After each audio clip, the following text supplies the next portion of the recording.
Hi friends, ഇന്ന് നമ്മൾ വളരെ എളുപ്പത്തിൽ ഉണ്ടാക്കാൻ പറ്റുന്ന വളരെ ടേസ്റ്റി ആയിട്ടുള്ള ഒരു ഇറച്ചി ചോറിന്റെ റെസിപ്പിയാണ് നോക്കുന്നത്. അതിനുവേണ്ടി ഒരു 1/2 കിലോ ബീഫ് ഇവിടെ കട്ട് ചെയ്തെടുത്തിട്ടുണ്ട്. അപ്പൊ ഇത് കുറച്ച് നമ്മുടെ കറിക്ക് കട്ട് ചെയ്യുന്നതിനേക്കാളും കുറച്ചും കൂടെ വലിപ്പത്തില്, എന്നാൽ ബിരിയാണിയുടെ അത്ര അതുണ്ടാക്കാൻ കട്ട് ചെയ്യുന്ന അത്ര വലിപ്പത്തിലും അല്ല ഇത് കട്ട് ചെയ്തേക്കുന്നത്.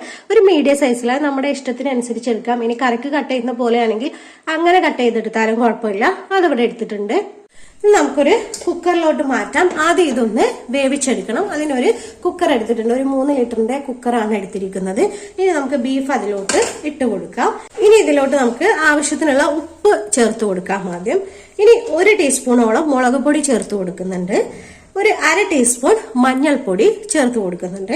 അതുപോലെ തന്നെ ഒരു 1/2 ടീസ്പൂണോളം ബീഫ് മസാലയും കൂടെ ചേർത്ത് കൊടുത്ത് ഇതിലോട്ട് ആവശ്യത്തിനുള്ള, ഇത് വേവാൻ ആവശ്യമായിട്ടുള്ള വെള്ളം ഒഴിച്ചു കൊടുക്കണം. അപ്പൊ ഇതൊരു ചെറിയ കുക്കറാണ്, 3 ലിറ്ററിന്റെ.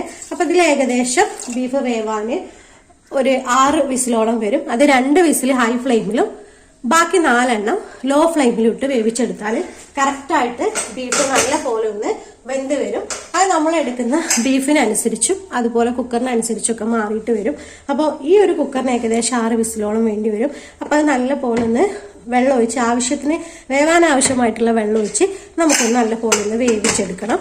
ചോറുണ്ടാക്കാൻ വേണ്ടി എടുത്തിരിക്കുന്ന അരി എന്ന് പറയുന്നത് കൈമ റൈസ് ആണ് കേട്ടോ. നമ്മൾ ബിരിയാണിക്കൊക്കെ സാധാരണ വാങ്ങിക്കുന്ന അരി തന്നെയാണ്. പറ്റുകയാണെങ്കിൽ ഈ ഒരു അരി തന്നെ നോക്കിയെടുക്കുക ഇറച്ചിച്ചോറ് ഉണ്ടാക്കാം. കാരണം ഈ ഒരു അരിക്ക് തന്നെ ഒരു പ്രത്യേക ടേസ്റ്റ്, ഒരു ഫ്ലേവറും ഉണ്ട്. അപ്പൊ ഒന്നും കൂടി നല്ലതായിരിക്കും ഇറച്ചിച്ചോറ് വെക്കുമ്പോൾ ഇത്. അപ്പൊ ഇതുകൊണ്ട് ഇറച്ചിച്ചോറ് ഉണ്ടാക്കുമ്പോൾ ഒരു പ്രത്യേക ടേസ്റ്റ് ഉണ്ടാവും. അപ്പൊ കഴിയുമെങ്കിൽ ഈ അരി എടുക്കുക, അല്ലെങ്കിൽ നിങ്ങളുടെ കയ്യിലുള്ള ഏതാണോ ഉള്ളത് എടുക്കുക. ഇനി ഒരു 15 മിനിറ്റോളം ഇതൊന്ന് വെള്ളത്തിലിട്ട് വെക്കണം. അതിനുശേഷം ഒന്ന് കഴുകി വാർത്താൽ മതി. ഒരു 15-20 മിനിറ്റോളം മാത്രം വെച്ചാൽ മതിയാവും, അരി ഒന്ന് കുതിർത്ത് വരാൻ വേണ്ടി. ഇനി ഇതിലോട്ട് നമ്മളൊരു 2 ചെറിയ കഷ്ണം ഇഞ്ചിയും ഒരു 8-10 വെളുത്തുള്ളിയുടെ അല്ലിയും അതുപോലെ ഒരു 6 പച്ചമുളകും കൂടെ എടുത്തിട്ടുണ്ട്. ഇതൊന്ന് നല്ല പോലെ ചതച്ചെടുക്കണം. ബീഫ് ഒന്ന് റെഡി ആയിട്ടുണ്ട് കേട്ടോ. ഒരു 6 വിസിലോളം വന്നിട്ടുണ്ട്. അതിനുശേഷം ഇതിന്റെ ആവി കംപ്ലീറ്റ് പോയി തീരുന്നത് വരെ വെയിറ്റ് ചെയ്തിട്ടുണ്ട്. ഇനി നമുക്ക് ഇതിന്റെ പീസസ് ഒന്ന് ഇതിൽ നിന്ന് എടുത്ത് മാറ്റാം. എന്നിട്ട് ഇതിന്റെ ഗ്രേവി നമുക്ക് ആവശ്യമുണ്ട്. ഈ ഗ്രേവിയും കൂടെ അളന്നെടുത്തിട്ട് വേണം ബാക്കിയുള്ള രീതിയിലുള്ള വെള്ളം നമുക്ക് ചോറിലോട്ട് എടുക്കാന്. ബാക്കി എത്ര വേണോ അത്ര ഇതിന്റെ ഈ ഗ്രേവിയുടെ ബാക്കി വേണം എടുക്കാന്. അപ്പൊ പീസസ് ഒക്കെ വേറൊരു പാത്രത്തിലോട്ട് മാറ്റിയിട്ടുണ്ട്. ഇനി നമുക്ക് ഗ്രേവി എത്രയുണ്ടെന്ന് അളന്നെടുക്കണം. അപ്പൊ ഇത് ഏകദേശം 1 കപ്പോളം തന്നെ കറക്റ്റ് ആയിട്ടുള്ള ഗ്രേവി നമുക്ക് കിട്ടിയിട്ടുണ്ട്. അപ്പൊ നമ്മൾ എടുത്തിരിക്കുന്നത് 3 കപ്പ് അരിയാണ്. അപ്പൊ ബാക്കിയുള്ളത് നമുക്ക് വെള്ളം വേണം ചേർക്കാന്. ചോറ് റെഡിയാക്കാൻ വേണ്ടി ഗ്യാസിലോട്ട് ഒരു പാൻ വെച്ച് കൊടുത്തിട്ടുണ്ട്. ഇനി നമുക്ക് അതിലോട്ട് ഒരു 2 ടീസ്പൂണോളം നെയ്യ് ഒഴിച്ചു കൊടുക്കാം. ഇനി ഇതിലോട്ട് ഒരു 6-8 ഗ്രാമ്പൂവും ഒരു 5 പട്ടയുടെ ചെറിയ പീസസും ഒരു 5 ഏലക്കയും കൂടെ ചേർത്ത് കൊടുക്കുന്നുണ്ട്. നമ്മുടെ കയ്യിൽ ബേ ലീഫും കൂടെ ഉണ്ടെങ്കിൽ ചേർത്ത് കൊടുക്കാം. എന്റെ കയ്യിലില്ല, അതുകൊണ്ടാണ് ചേർത്ത് കൊടുക്കാത്തത്. നിങ്ങളുടെ കയ്യിലുണ്ടെങ്കിൽ അതും കൂടി ഒന്ന് ഇട്ട് കൊടുക്കാം. ഇനി ഒരു മീഡിയം സൈസ് സവാള ചെറുതായി അരിഞ്ഞെടുത്താണ്, അതും കൂടെ ചേർത്ത് കൊടുക്കാം. സവാള നല്ല പോലെ ഒന്ന് ഇളക്കി കൊടുത്ത് അതൊരു ലൈറ്റ് ബ്രൗൺ കളർ ആകുന്നത് വരെ ഒന്ന് വഴറ്റിയെടുക്കണം. ഇനി ആവശ്യത്തിനുള്ള ഉപ്പും കൂടെ ചേർത്ത് കൊടുക്കാം. എന്നിട്ടൊന്ന് മിക്സ് ചെയ്തിട്ട് നന്നായിട്ട് സവാളയൊന്ന് നല്ല പോലെ ഒന്ന് വാടി വരുന്നത് വരെ ഒന്ന് ഇളക്കി കൊടുക്കാം. സവാള നല്ല പോലെ വാടി വന്നിട്ടുണ്ട്. ഇനി ഇതിലോട്ട് ഒരു തക്കാളി, ഒരു മീഡിയം സൈസ് തക്കാളിയാണ് ചെറുതായി അരിഞ്ഞെടുത്ത് ചേർത്ത് കൊടുക്കുന്നുണ്ട്. അതുപോലെ തന്നെ നേരത്തെ നമ്മൾ ചതച്ച് വെച്ചിരിക്കുന്ന ഇഞ്ചി, വെളുത്തുള്ളി, പച്ചമുളക് പേസ്റ്റ് അതും കൂടെ ഒന്ന് ഇട്ട് കൊടുക്കാം. ഇനി നല്ല പോലെ ഇളക്കി കൊടുത്ത് തക്കാളി ഒന്ന് വാടി വരണം, നന്നായിട്ട് വാടി ഒന്ന് ഉടഞ്ഞു വരണം. അതുവരെ ഒന്ന് ഇളക്കി കൊടുക്കാം.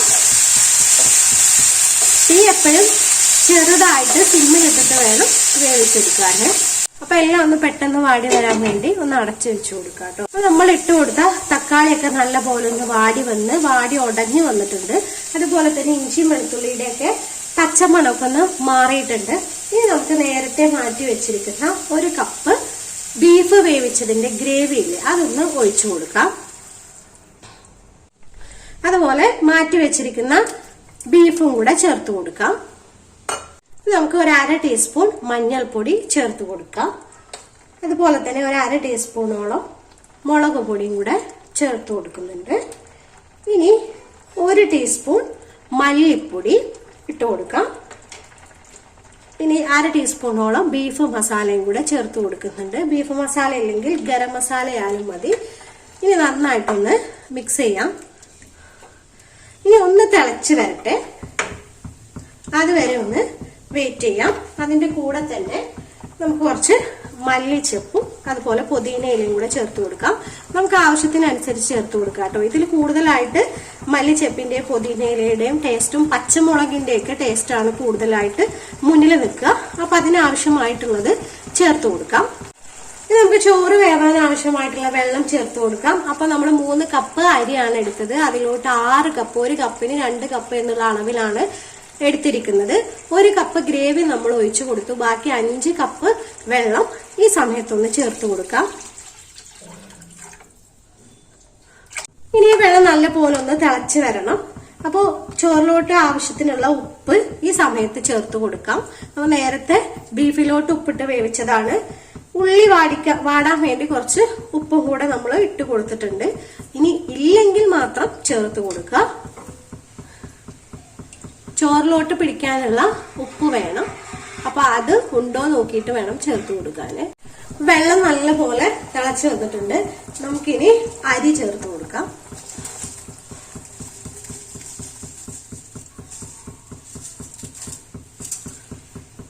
അതിന്റെ കൂടെ തന്നെ ഒരു 1/2 മുറി നാരങ്ങ നീരും കൂടെ ഒന്ന് പിഴിഞ്ഞു കൊടുക്കാം.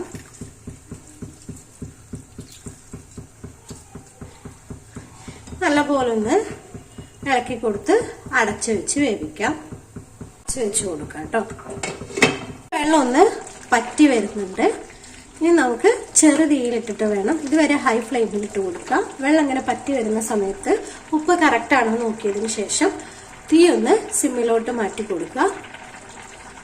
എന്നിട്ട് വീണ്ടും അടച്ചു വെച്ചൊന്ന് വേവിച്ചെടുക്കാം. അപ്പൊ നമ്മുടെ ഇറച്ചിച്ചോറ് ഇവിടെ റെഡി ആയിട്ടുണ്ട്. ഗ്യാസ് ഓഫ് ചെയ്ത് കൊടുക്കാം. ഇനി ഈ സമയത്തിന് നമുക്ക് കുത്തി ഇങ്ങനെ തവിയിട്ട് ഇളക്കേണ്ട ആവശ്യമില്ല. കുറച്ചു നേരം ഈ ആവി പോകുന്ന വരെയെങ്കിലും അടച്ചു വെച്ച് നല്ലപോലെ വെച്ച് കുറച്ച് സമയത്തിന് ഒരു 5-10 മിനിറ്റിന് ശേഷം നമുക്കിതൊരു പാത്രത്തിലോട്ട് മാറ്റിയെടുക്കാം. അല്ലെങ്കിൽ ആ സമയത്ത് കഴിക്കാനെടുക്കാം.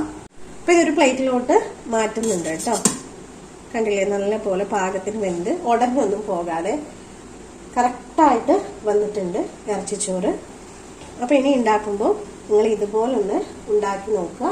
നല്ല അടിപൊളി ടേസ്റ്റാണ്. അതുപോലെ അധികം പണിയൊന്നുമില്ല, നമുക്ക് പെട്ടെന്ന് റെഡിയാക്കി എടുക്കാം. അപ്പൊ ഇനി വീട്ടിലൊക്കെ ഉണ്ടാക്കുന്ന സമയത്ത് ഇതുപോലൊന്ന് ട്രൈ ചെയ്ത് നോക്കാം കേട്ടോ. ബീഫൊക്കെ കിട്ടുന്ന സമയത്ത് നമുക്ക് ബിരിയാണി ഒന്നും വെക്കാനുള്ള സമയം നമുക്ക് കിട്ടാത്ത സമയങ്ങളിലൊക്കെ നമുക്ക് ഉണ്ടാക്കാം. അല്ലെങ്കിൽ എപ്പോൾ വേണമെങ്കിലും ഗസ്റ്റ് ഒക്കെ വരുന്ന സമയത്ത് പെട്ടെന്നാണെങ്കിൽ നമുക്ക് ഉണ്ടാക്കി എടുക്കാൻ പറ്റുന്നതാണ്. അപ്പൊ വീഡിയോ ഇഷ്ടമാകുന്നുണ്ടെങ്കിൽ ലൈക്കും കമന്റും ഷെയറൊക്കെ ഒന്ന് തന്നേക്കണേ. ഇനി ആരെങ്കിലും സബ്സ്ക്രൈബ് ചെയ്യാതെ ചാനൽ കാണുന്നുണ്ടെങ്കിൽ ഒന്ന് സബ്സ്ക്രൈബ് ചെയ്തേക്കണേ. അപ്പൊ അടുത്ത വീഡിയോയിൽ കാണാം. Okay, thank you.